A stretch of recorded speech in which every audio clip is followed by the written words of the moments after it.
प्रिय साथियों, नमस्कार। मैं संजू कुमारी सरोज आप सभी का सरोज संपदा चैनल पर सहृदय स्वागत करती हूँ। आज इस सेशन में हम सब पार्ट 4 के रूप में टॉप 10 क्वेश्चन जो आपको प्रीवियस ईयर क्वेश्चन 2004 से है, रिवीजन फटाफट मात्र 10 मिनट में सेशन साझा करेंगे। तो ज़्यादा देर न करते हुए प्रश्न की ओर चले। प्रश्न 1 है हमारा, निम्न में कौन सा कथन सही नहीं है? ए, बच्चे सक्रिय एवं अभिप्रेरित शिक्षार्थी होते हैं। बी, बच्चे अपने अनुभव से ज्ञान की संरचना करते हैं। सी, संज्ञानात्मक विकास के लिए किसी के द्वारा अपने शारीरिक एवं सामाजिक वातावरण के साथ अन्योन्य क्रिया कोई अनिवार्य शर्त नहीं है। डी, केवल कुछ विशिष्ट आनुवंशिक तौर से नियंत्रित परिवर्तनों के घटित होने के बाद स्थिति में ही संज्ञानात्मक विकास अग्रसरित हो सकता है। इसमें आपका सही विकल्प का चयन करना है।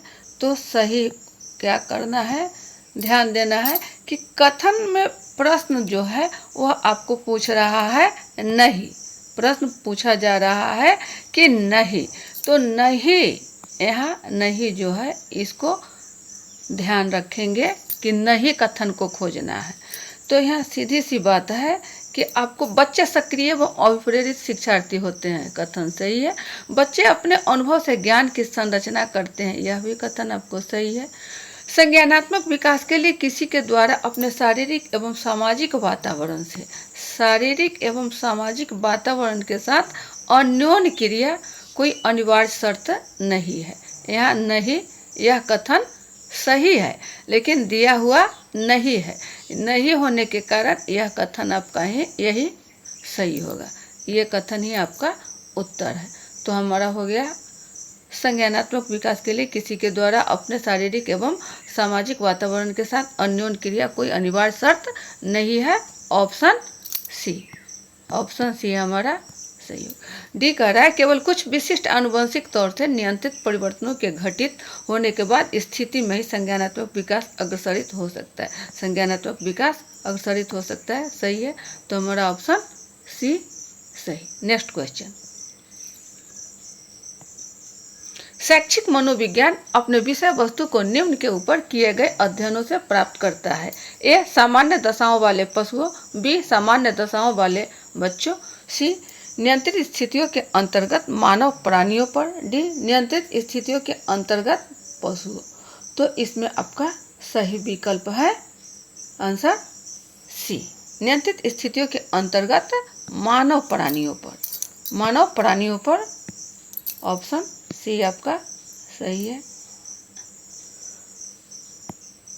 चूंकि मनोविज्ञान प्रयोगशाला में नियंत्रित परिस्थिति में अध्ययन किया जाता है और सांस्कृतिक सामाजिक परिस्थिति के अध्ययन एवं प्रयोगशाला परिस्थिति दोनों जो है यह आपका शैक्षिक मनोविज्ञान के लिए, शैक्षिक मनोविज्ञान के लिए।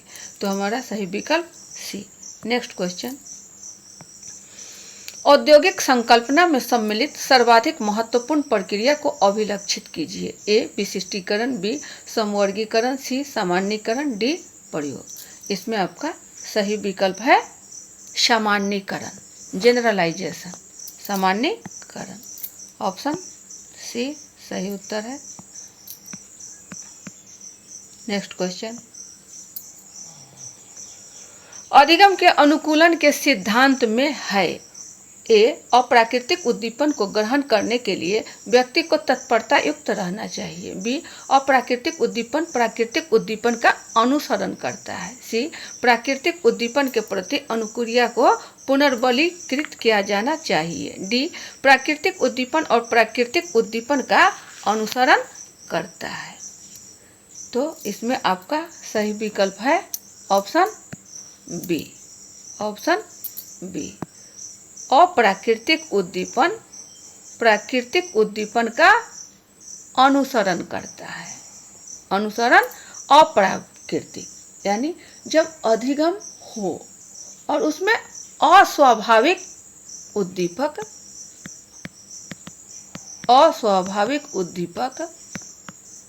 जब स्वाभाविक उद्दीपक के साथ बार बार प्रस्तुत किया जाता है तो अस्वाभाविक उद्दीपक स्वाभाविक उद्दीपक के साथ संबंध बना लेता है। इस प्रकार हमारा सही विकल्प बी। अप्राकृतिक उद्दीपन प्राकृतिक उद्दीपन का अनुसरण करता है। नेक्स्ट क्वेश्चन 35 पर है आपका, विकास की किसी भी अवस्था में कोई भी बात को प्रशिक्षित किया जा सकता है। यह दृष्टिकोण प्रस्तावित किया था। ए जॉन पियाजे, B D Ausubel, C J Bruner, D B F Skinner. इसमें आपका सही विकल्प है J Bruner. Option C. Next question, Deepavali के पर्व मनाने पर किसी एक परियोजना को पूरा करने के लिए यदि बच्चों का एक समूह गणितीय कौशल को प्रशिक्षित कर लेता है तो यह निम्न रूप से जाना जाता है। ए प्रासंगिक अधिगम, बी औपचारिक अधिगम, सी अनौपचारिक अधिगम, डी अनौपचारिक अधिगम। तो इसमें आपका सही विकल्प होगा ऑप्शन ए प्रासंगिक अधिगम। क्योंकि यहाँ दीपावली के पर्व की बात हो रही है तो दीपावली में बच्चे मान करके चले कि गणितीय कौशल का समझ को विकसित कर रहे हैं। दीपक को पंक्तिबद्ध सजा रहे हैं। 4 पंक्तिबद्ध उन्होंने 4 का किया तो 4 गुने 4 का कौशल यदि सीख गए, 4 गुने 4 बराबर 16 पंक्तियाँ, तो इसमें जोड़ की भी बात हो गई और गुना की भी बात हो गई। तो यह कोई औपचारिक नहीं है और न कोई अनौपचारिक है और न अनौपचारिक, ये प्रसंगवश। तो ये हमारा हो गया प्रासंगिक अधिगम। ऑप्शन हमारा ए, ऑप्शन ए। नेक्स्ट क्वेश्चन, किसी केंद्रीय मान के दोनों ओर आंकड़ों प्राप्तांकों का प्रसरण का मापन ए शतमक क्रमांक द्वारा होता है, बी मानक विचलन द्वारा होता है, सी चतुर्थकों द्वारा होता है, डी विषमता द्वारा होता है। इसमें आपका सही विकल्प है मानक विचलन द्वारा होता है। केंद्रीय मान के दोनों आंकड़ों का प्रसरण का माप जो है आपको मानक विचलन स्टैंडर्ड डेविएशन के द्वारा होता है।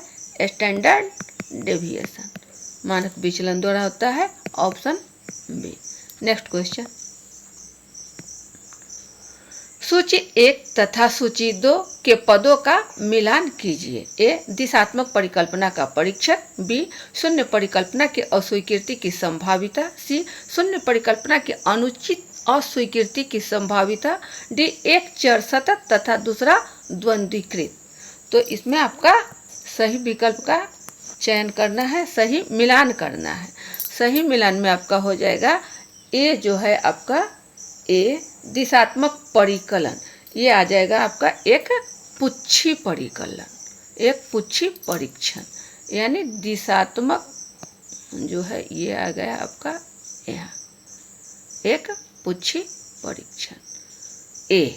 ए हमारा हो गया 3 में। बी शून्य परिकल्पना की अस्वीकृति की संभाविता, तो ये हो जाएगा आपका सार्थकता स्तर। बी हो गया आपका 4 में, बी हो गया 4। सी शून्य परिकल्पना की अनुचित अस्वीकृति की संभाविता, यह है आपका प्रकार की एक त्रुटि यानी 2, ये 2 रहा। और डी बच गया हमारा 1 जो है आपका एक चर सतत तथा दूसरा द्वंद्वीकृत, तो 2 इसमें आ गया बाइसीरियल सहसंबंध, बाइसीरियल सहसंबंध। डी हमारा हो गया 1 में बाइसीरियल सहसंबंध। नेक्स्ट क्वेश्चन 39वां हमारा प्रश्न है, शैक्षिक अनुसंधान में पथ प्रदर्शी अध्ययन करने का मुख्य उद्देश्य है।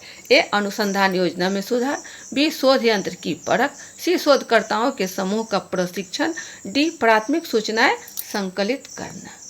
इसमें आपका सही विकल्प होगा डी प्राथमिक सूचनाएं संकलित करना, प्राथमिक सूचनाएं संकलित करना। चूँकि शैक्षिक अनुसंधान में पथ प्रदर्शी अध्ययन करने के लिए मुख्य उद्देश्य प्राथमिक सूचनाएं संकलित करना। नेक्स्ट हमारा सही हो जाएगा विकल्प डी। नेक्स्ट क्वेश्चन 40 पर है, प्राप्तांकों के एक समूह का मध्यमान तथा मानक विचलन क्रमशः m तथा s है।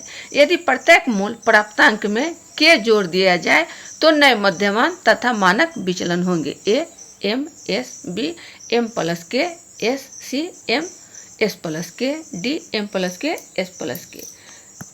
सही विकल्प आपका होगा ऑप्शन बी। हो गया आपका बी।